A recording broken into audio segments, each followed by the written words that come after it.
ब्रजराजनगर उपनिर्वाचन प्रचार पाई आसीथिबा केंद्र मंत्री धर्मेंद्र प्रधान आज ब्रजराजनगर निर्वाचन मंडली अंतर्गत रमबेला पंचायतर डुंडुन छक ठारे श्री प्रधान को बीजेपी दल पक्षर स्वागत करा जायथिला। मान्यवर ओडापड़ा ग्राम को जाई स्वर्गत जननेता प्रसन्न पंडांकर प्रतिमूर्ति रे पुष्पमाल्य दे निर्वाचन प्रचार आरंभ करथिले। एही अवसर रे बागमुंडा ठारे एक विराट जनसमुद्र रे निर्वाचन सभा अनुष्ठित होइतिला। एही सभा रे एक मिश्रण पर्व मध्य अनुष्ठित होइतिला। एथिरे बिजु जनता दलर उपसभापति पीताम्बर मिश्र समेत शताधिक बीजेडी कार्यकर्ता बीजेपी रे सामिल होइथिले। एही अवसर रे विधायिका प्रार्थी राधाराणी पंडा तांकर वक्तव्य रे ओडिशा सरकारंकर कृषि मागणा नीति को तीव्र समालोचना करथिले।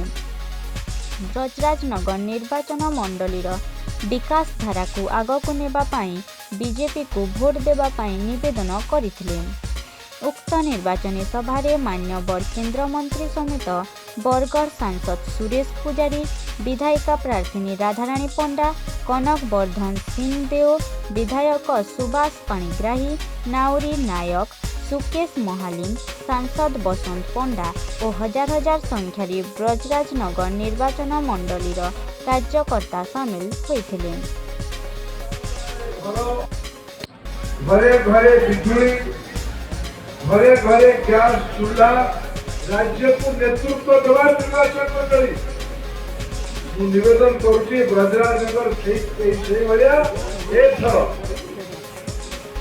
संकेत दौ सूचना दौ ओडिशारे मोदी पश्चिम ओडिशार विभिन्न अंचल नेतृत्व नौथिबा एमएलए भाई माने मुकेश भाई, नाउरी भाई, सुभाष भाई, शंकर भाई एवं पूर्वतन विधायक लखनपुर रविंद्र साहू रिपोर्ट प्रजाकोट।